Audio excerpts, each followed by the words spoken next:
सब अविवाहित चिंता करते हैं कि कब तक अविवाहित रहना, कब तक अकेले रहना। ये दुनिया बड़ी अजीब है। यहां अविवाहित विवाह की सोचता है, यहां विवाहित अविवाह की सोचता है। यहां जो जहां है वहीं नहीं रहना चाहता, कहीं और होना चाहता है। कोई कहीं सुखी नहीं है, कहीं और सुख होगा, कहीं और ही हो सकता है, यहां तो निश्चित ही नहीं है। तुम जहां हो वहां सुख नहीं।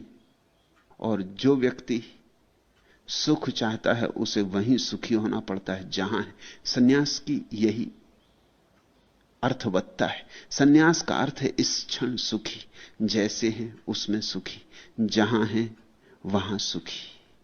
अन्यथा की मांग का न होना ही तृष्णा का विसर्जन है। इसलिए सन्यासी में एक अपूर्व सुख झलकने लगता है, उसकी आंखों में एक शांति झलकने लगती। उसके पास भी बैठोगे तो उसकी शांति तुम्हें छुएगी, उसकी शांति तुमसे दुलार करेगी, उसकी शांति तुम्हारे आसपास बहेगी। ये स्त्री इस सन्यासी के मोह में पड़ गई, उसे सब तरह के प्रलोभन देने लगी। धन था उसके पास, पद था उसके पास, महल था उसके पास। वो कहती होगी कि तुम्हें मैं इतना प्रेम करती, तुम्हारे पैर दबाऊंगी, तुम मेरे मालिक, तुम मेरे स्वामी, तुम क्यों भीख मांगो, क्यों नंगे पैर रास्तों पे भटको, ये महल तुम्हारा, ये सब तुम्हारा, तुम यहां आ जाओ। जैसे कोई पक्षी को, खुले आकाश के पक्षी को कहे इस पिंजरे में सब सुविधा है, यहां कभी भूखे ना मरोगे, रोज रोज खोजने भोजन को जाना ना पड़ेगा। और फिर देखते हो सोने का पिंजरा है, फिर देखते हो इस पे हीरे जवाहरात जड़े। ऐसा पिंजरा दुनिया में दूसरा नहीं। तुम आ जाओ भीतर, मुझे द्वार बंद कर देने दो। एक बार तुम इसमें आ गए, तुम सदा निश्चिंत रहोगे, सुरक्षित रहोगे। इस पिंजरे का बीमा कराया हुआ है। और शायद पक्षियों में भी आदमी जैसी बुद्धि होती तो वे भी स्वीकार कर लेते। वे अपने से स्वीकार नहीं करते, जबरदस्ती उन्हें पिंजरे में बंद कर दो एक बात। लेकिन आदमी बुद्धिमान है, आदमी सोचता हजार बातें। इस युवक ने सोचा होगा आज तो जवान हूं तो भीख मांग लेता, कल बूढ़ा हो जाऊंगा फिर। खैर बुद्ध बूढ़े हो गए हैं, इनको अभी भी भीख मिल जाती। ये राजपुत्र है, मैं कोई राजपुत्र तो हूं नहीं। फिर बुद्ध महिमाशाली है, इनके वचन में अमृत है, मैं तो साधारण जन हूं। फिर आज तो बुद्ध हैं तो इनके पीछे छाया की तरह चलता हूं, सुख है, सुविधा है, सब ठीक हो जाता। कल बुद्ध मर जाएंगे फिर। ऐसी हजार चिंताएं जिससे तुम्हें पकड़ती हूं उसे पकड़ी होंगी। हजार विचारों से आए होंगे, कभी बीमार होऊंगा, कभी बूढ़ा होऊंगा, फिर कौन मेरी चिंता करेगा, फिर कौन मुझे भोजन देगा, कौन मेरे पैर दबाएगा। ये सुंदर प्यारी स्त्री सब समर्पित करने को राजी है। इसका समर्पण तो देखो, इसका त्याग तो देखो, इसका प्रेम तो देखो। ऐसे बहुत बहुत प्रलोभन उसके मन में पड़े होंगे और बहुत तरंगें उसके मन में उठी होंगी। बुद्ध चुपचाप देखते रहे थे। सद्गुरु तभी रोकता है जब तुम अपने से न रुक पाओ। जब तक तुम अपने से रुक सकते हो सद्गुरु न रोकेगा, क्योंकि सद्गुरु का आत्यंतिक अर्थ यही है कि तुम्हें जितनी स्वतंत्रता दी जा सके दी जाए। स्वतंत्रता में निश्चित ही गिरने की स्वतंत्रता भी सम्मिलित है। ऐसी तो कोई स्वतंत्रता हो नहीं सकती जिसमें हम कहें ऊपर चढ़ो तो स्वतंत्र, गिरो तो स्वतंत्र नहीं। स्वतंत्रता तो दोनों की होती है, शुभ की अशुभ की। और बुद्ध ने परिपूर्ण स्वतंत्रता दी थी अपने भिक्षुओं को। वे अपूर्व सद्गुरु थे। वे देखते रहे कई कारणों से। एक तो हर छोटी छोटी बात में बाधा देनी उचित नहीं,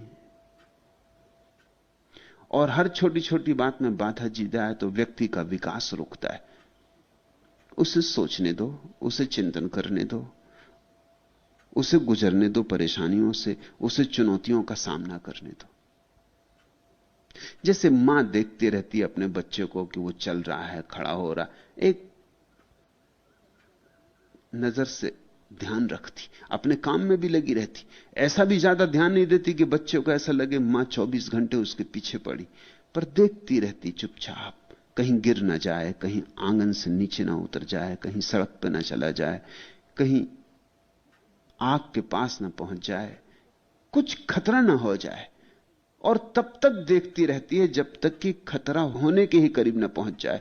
अन्यथा चुपचाप रहती, चलने फिरने देती। नहीं तो बच्चा चलेगा कैसे, खड़ा कैसे होगा, जीवन के योग्य कैसे बनेगा? ऐसा ही सद्गुरु है।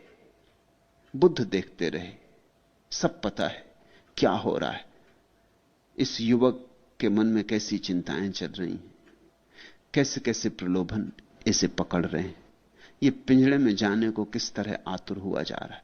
लेकिन बुद्ध इस आशा में रुके कि ये अपने से रुक जाए तो महाशुभ, क्योंकि जब तुम अपने से रुकते हो तब तुम्हारे जीवन में क्रांति घटित होती। जब कोई तुम्हें रोक लेता है तो क्रांति नहीं घटित होती। जब तुम अपने से रुकते हो तो तुम्हारा बोध बढ़ता है। जब तुम अपने से एक भूल से बचते हो तो तुम्हारे जीवन में ऊंचाई आती, तुम पहाड़ थोड़ा और ऊपर चढ़ गए।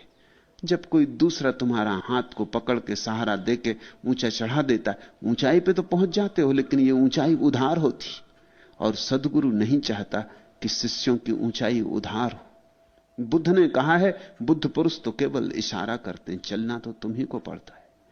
इसलिए जब मजबूरी हो जाती तभी अत्यंत विवश अवस्था में सद्गुरु टोकता है, फिर भी टोकना टोकने जैसा नहीं होता। बुद्ध ने उससे यह नहीं कहा कि तू ऐसा मत कर, कोई आदेश नहीं दिया, आज्ञा नहीं दी कि पाप में पड़ेगा, नरक जाएगा, ऐसा मत कर। उसे भयभीत भी नहीं किया, सिर्फ होश संभालने के लिए थोड़ी सी चेतावनी थी कि थोड़ा जाग। फिर जाग के भी तुझे ऐसा ही लगे करना तो जरूर कर, क्योंकि मैं कौन हूं तुझे रोकने वाला। तेरी जिंदगी तेरी, तेरा भविष्य तेरा, तेरी नियति तेरी, लेकिन तुझे प्रेम करता हूं। इतनी चेतावनी मेरी तरफ से, इतनी सलाह मेरी तरफ से, ले तो ठीक, ना ले तो तेरी मर्जी। वह भिक्षु धीरे धीरे अंततः उसकी बातों में आके चीवर छोड़कर ग्रस्त हो जाने के लिए तैयार हो गया। अंततः शब्द पर ध्यान देना। उसने बहुत देर तक लड़ाई की, बहुत अपने को रोकना चाहा, ऐसे जल्दी राजी नहीं हो गया, एकदम से राजी नहीं हो गया। स्त्री ने पुकारा और चल नहीं पड़ा उसके पीछे, जद्दोजहद की, सब तरह से अपने को संभालने की कोशिश की। इसलिए बुद्ध और भी चुप रहे, देखते थे कि वो कोशिश में लगा है, अपने से संभालने की कोशिश में लगा है, बचने की चेष्टा जारी। काश अपने से बच जाए तो वे कभी ना बोले होते। अपने से रुक गया होता तो बुद्ध ने ये वचन ना कहे होते, ये गाथाएं पैदा ना हुई होती। अंततः नहीं रोक पाया, प्रलोभन और वासना प्रगाढ़ हो गई। सुरक्षा, सुविधा ज्यादा बहुमूल्य मालूम होने लगे, स्वतंत्रता की बजाय, स्वयं के भीतर जाने की बजाय बाहर की थोड़ी सी सुविधाएं ज्यादा मूल्यवान मालूम होने लगी। जब बुद्ध ने देखा होगा कि अब तराजू का ढंग बदल रहा है, जो पल्ला अब तक भारी था कम भारी हुआ जाता है, जो अब तक कम भारी था भारी हुआ जाता है, इसका चित्त डोल रहा, इसका चित्त संसार की तरफ बहा जा रहा है। जब यह बात बिल्कुल पक्की हो गई होगी बुद्ध को कि अब अगर एक क्षण और देर की गई तो शायद फिर बहुत देर हो जाएगी, तब उन्होंने उस युवक को अपने पास बुलाया, उससे कहा, स्मृति को संभाल, इन वचनों को ख्याल में रखना। निंदा नहीं की, डांटा डपटा नहीं, अपराधी नहीं ठहराया।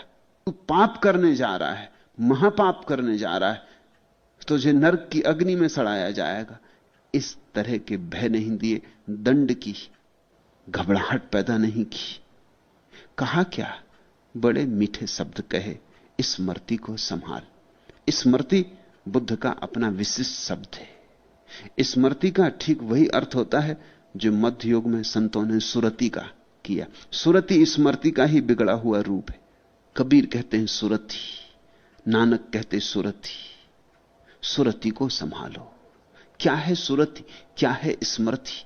तो स्मृति का अर्थ समझते हो वैसा मत समझ लेना, वो बुद्ध का अर्थ नहीं।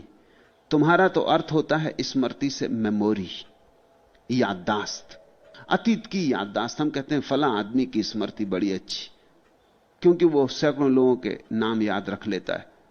जो किताब एक दफे पढ़ता है भूलता ही नहीं। जो फोन नंबर एक दफे याद कर लिया वो याद सदा के लिए हो गया, 30-40 साल के बाद भी पूछोगे तो वो फोन नंबर बता देगा। जिसकी याददाश्त अच्छी होती है उसको हम कहते हैं स्मृतिवान। बुद्ध का वैसा अर्थ नहीं। बुद्ध के स्मृति का अर्थ मेमोरी नहीं है, माइंडफुलनेस है। स्मृति का अर्थ है जागा हुआ, स्मरण को उपलब्ध। अतीत की स्मृति नहीं, वर्तमान की स्मृति। अभी मैं क्या कर रहा हूं, अभी मुझसे क्या हो रहा है, यह होशपूर्वक करने का नाम स्मृति है बुद्ध के वचनों में। जो मैं करने जा रहा हूं वो करने योग्य है, करने योग्य नहीं है। पहले भी मैंने इस तरह के कृत्य किए हैं, उनका क्या परिणाम हुआ है, उनसे मैं कहां पहुंचा, क्या मैंने पाया। पहले भी मैंने ऐसे कृत्य किए और पछताया हूं, अब फिर वही कृत्य कर रहा हूं, फिर पछताऊंगा। पहले मैंने कृत्य किए हैं और कस्में खाई कि अब कभी ना करूंगा, और फिर करने चला। इस सारी बोध दशा का नाम स्मृति। अपने को झंझोड़कर, जगाकर, तंद्रा से चौंकाकर स्थिति को पूरा का पूरा अवलोकन करना, और फिर उस अवलोकन के ही आधार पर कृत्य में उतरना। साधारणतः हम अवलोकन नहीं करते, हम तो उतर जाते अंधे की तरह। हमें कोई भी फुसला लेता है, हमें कोई भी आकर्षित कर लेता है, हमारे भीतर कोई केंद्र ही नहीं है। हम बिल्कुल ऐसे सूखे पत्ते हैं कि हवा जहां ले जाए चले जाते। यह लकड़ी का एक टुकड़ा है जो सागर में तैर रहा, न कोई दिशा न कोई गंतव्य, तरंगें जहां ले जाएं। एक स्त्री मिल गई रास्ते पर और उसने कहा मैं तुम्हें प्रेम करती हूं, और तुम मंदिर जा रहे थे और तुम भूल गए मंदिर, और यह अजनबी स्त्री, कभी पहले मिले भी ना थे, ना इसे जानते हो, और एक क्षण में लोभ पकड़ा, वासना पकड़ी, तुम एक अंधेरे में खो गए, तुम्हारी स्मृति धुंधली हो गई। बुद्ध ने कहा स्मृति को संभाल, होश को जगा। पागल, पापी नहीं कहा बुद्ध ने, कहा पागल। फर्क समझना। साधारणतः तुम्हारे धर्मगुरु कहेंगे पापी, पापी में निंदा हो गई, अपमान हो गया। निंदा और अपमान से कहीं कोई रूपांतरित होता है। बुद्ध ने कहा पागल। पागल सार्थक शब्द है। पागल का अर्थ है यही तो तू पहले भी किया, बहुत बार किया, फिर करने लगा। पापी का क्या अर्थ है? मूर्छित आदमी को क्या पापी कहना? बुद्ध गाली नहीं देते, बुद्ध चिकित्सक है, उपचार करते, उपाय करते। अब बीमार आदमी को पापी कहने से क्या फायदा? बीमार आदमी को उसकी बीमारी के बाहर लाना है, उसको हाथ का सहारा चाहिए। शायद पापी कहने से तो तुम्हारे उसके बीच दूरी बढ़ जाएगी, फिर तुम्हारा हाथ भी दूर हो जाएगा, और शायद पापी कहने से उसके अहंकार को तुम ऐसी चोट पहुंचा दोगे कि वो उसके प्रतिकार लेने के लिए वही कर लेगा जिसको तुम चाहते थे कि ना करे। सोच समझ के एक एक शब्द का उपयोग करना चाहिए। बुद्ध तो एक एक शब्द होशपूर्वक बोलते हैं। कहा पागल, ऐसे ही तू पूर्व में भी गिरा है, ये कोई नई तो बात नहीं। नई होती तो छम में भी थी, तू पहले भी तो ऐसे गिरा है और बार बार पछताया है, अब फिर वही करेगा। भूल भी करनी हो तो कुछ नई करनी चाहिए, तो कुछ लाभ होता है। उसी उसी भूल को दोहराना तो जड़ता है। ख्याल रखना, बुद्ध कभी नहीं कहते कि भूल मत करो। बुद्ध सदा कहते हैं कि भूल के बिना कोई सीखेगा कैसे? भूल तो होगी, लेकिन एक ही भूल को दोबारा मत करो। दोबारा की तो फिर सीखने का उपाय ना रहा। एक बार करो और सीख लो, उससे जो सीखना हो निचोड़ ले लो, उस निचोड़ के आधार पर जीवन को निर्मित करो। फिर दोबारा करने का तो मतलब है कि सिखावन नहीं ली, और हम तो एक एक भूल हजारों बार करते।